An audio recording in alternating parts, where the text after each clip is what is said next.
జై భీమ్ అందరికీ మిత్రులారా, నా పేరు రంజిత్.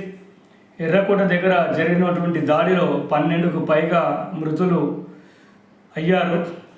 వాళ్ళందరికీ కూడా ఈరోజు నేను శ్రద్ధాంజలి ఘటిస్తున్నాను. ఈ దాడి చేసినటువంటి వారు భారతదేశంలో పుట్టి భారతదేశంలో పెరిగి చాలా ఉన్నతమైనటువంటి చదువులు చదువుకొని ఈరోజు ఇలా దాడి చేశారు అంటే నాకు నిజంగా చాలా బాధగా అనిపిస్తుంది.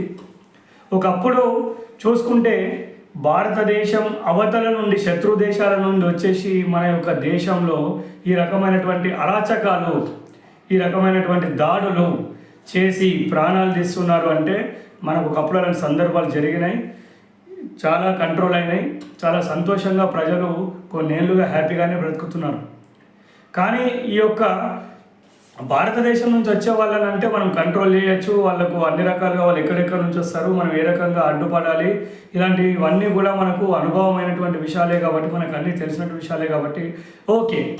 కానీ మన భారతదేశంలో పుట్టి పెరిగినటువంటి వాళ్ళు వీళ్ళు ఈ రకంగా చేస్తే ఇక్కడ వస్తున్నటువంటి సమస్య ఏంటి అని అంటే ఎంతోమంది తల్లులకు కడుపు కోత మిగిలిస్తున్నారు.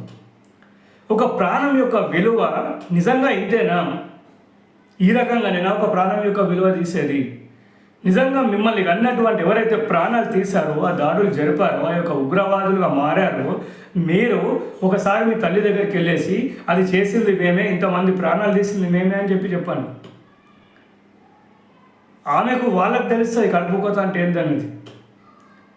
ఈరోజు ఇలాంటి చర్యలు చేయడం వల్ల, మీ వల్ల ఎవరైతే ఈ దాడులు చేశారో మీ వల్ల ఈరోజు భారతదేశంలో ఉన్నటువంటి ప్రతి ముస్లిం వ్యక్తి కూడా తల కిందికి దించుకోవాల్సినటువంటి పరిస్థితులు ఏర్పడుతున్నాయి. ఎందుకంటే ముస్లిమ్స్ అంటే పాపం వాళ్ళు అందరూ ఈ భారతదేశంలో భాయి అందరం ఒకటే అనేటటువంటి పరిస్థితులు నడుస్తున్నటువంటి ఈ క్రమంలో మీలాంటి వాళ్ళ వల్ల ఎంతోమంది ముస్లిం సహోదరులకు ఒక మచ్చగా పరిగణిస్తున్నారు. ఈరోజు మా పక్కింటోళ్ళు, మా ఎనికింటోళ్ళు నిజంగా ఎవరు ఈ రకంగా తయారవుతున్నారు అంటే, ఎందుకంటే మీరు ఇన్ని రోజులు ఉన్నటువంటి ప్లేస్లో మీ చుట్టుపక్కల వాళ్ళు కూడా వీళ్ళు మామూలు ముస్లిమ్సే, మామూలు మన భారతదేశం అందరం బాయ్ అనుకునేటటువంటి ముస్లిమ్సే, మన సహోదరులే అని చెప్పేసి ఈరోజు ఇలా నడుస్తున్నటువంటి ఈ క్రమంలో మీరు సడన్గా ఇంత పెద్ద పనిని మీరు చేశారు, ఇంత పెద్ద దాడి చేశారు. భారతదేశంలో మీరు పెట్టినటువంటి బాంబు కూడా నిజంగా చూసుకుంటే అన్ని రకాల మతాల వాళ్ళని చంపింది. Not only Hindu, not only Christian, not only Muslim. మీరు ఈ రకంగా ప్రాణాలు తీసుకుంటూ పోతే భారతదేశంలో ఉన్నటువంటి ముస్లిం సహోదరులు ఏమని అందరితో కలిసి ఉంటారో ఒక చిన్న డౌట్ క్రియేట్ చేశారు మీరు.